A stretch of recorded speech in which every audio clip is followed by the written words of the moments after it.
welcome to my channel. I'm Ashley Morse, the owner and lead tutor at amtutors.com. In this video, we are still doing more writing equations of lines. I know this is part 8. This goes on for a while because there's so many different ways to do it. And we're going to start doing it with perpendicular lines. So perpendicular lines, we have to get the slope. And to do that, we need to remember perpendicular lines have opposite reciprocal slopes.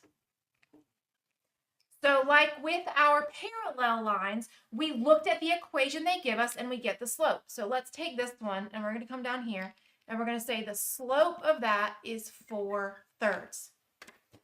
But then I'm looking for the perpendicular slope. We change the sign. That's what opposite means. We change the sign and then we flip it over. So my new slope that I'm going to use for this equation is -3/4. Switch colors one more time. So we're using this point and this slope to write the equation. And they want the final answer in standard form. I'm going to start out in point slope. Y minus y sub 1 equals m times x minus x sub 1. We've got our slope. Here's x1, here's y1. Plug in what we know. Y minus 5 equals slope times x minus -6, which is +6. Now we distribute because we're getting the x and y on the same side. Y minus 5 equals -3/4 x minus 3/4 times 6. I can cross cancel that. That gives me a 2. That gives me a 3 because 2 goes into 4 twice. 2 goes into 6 3 times. That gives me 9/2. So minus 9/2. We can multiply here or we can wait to the end. I did it in the last video. I did it here. So I'm going to show you what happens if I wait to the end, just so it looks a little different. Okay, so we need to get all of our x's and y's on the same side. So I'm going to add 3/4 x.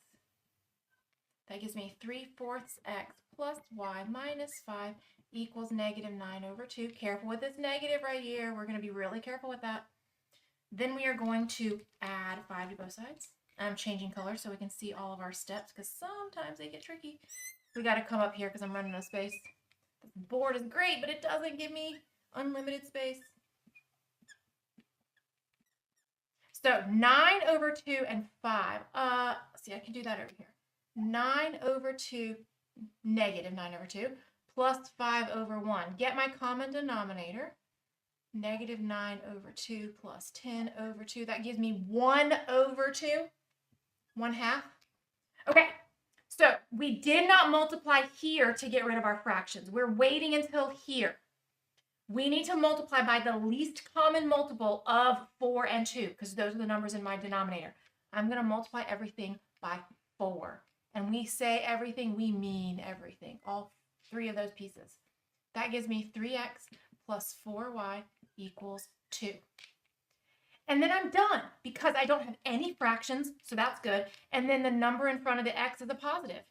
If it wasn't, we can multiply everything by a negative to fix that.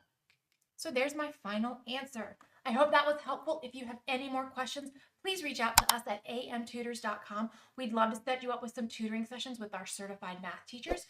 Also, make sure you like and subscribe so you always get the latest and greatest math content when we post it. Have a great day.